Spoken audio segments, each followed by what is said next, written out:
आसान मुर्ग यखनी का राज आज पता चलेगा।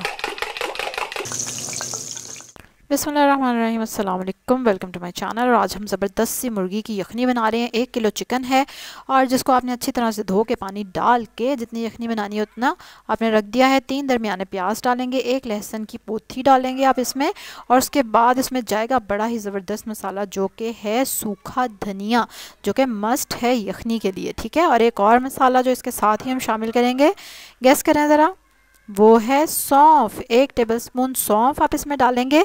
सूखा धनिया और सौंफ आप बोतली में बंद करके भी डाल सकते हैं, ठीक है। ये मैंने 2 टीस्पून नमक डाला है, बाकी हम बाद में एडजस्ट कर लेंगे।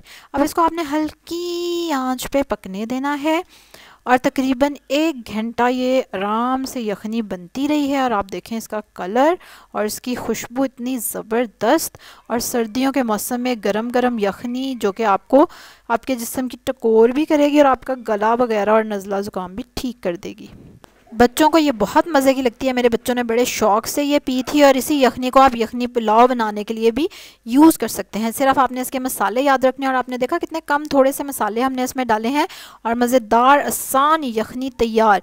यही सेम रेसिपी आप देसी चिकन के लिए यूज़ कर सकते हैं, बीफ के लिए और मटन के लिए भी सेम यही रेसिपी आप यूज़ करेंगे और ज़बरदस्त सा जायका हासिल करेंगे अपनी मर्ज़ी के मुताबिक। चलें जी, अब फटाफट लाइक करें इस वीडियो को, सब्सक्राइब करें मेरे चैनल को, और ज़रूर कमेंट करके बताएं कि आपको कौन सी वाली यखनी बहुत मज़े की लगती है, ठीक है। चलें जी, अल्लाह हाफ़िज़।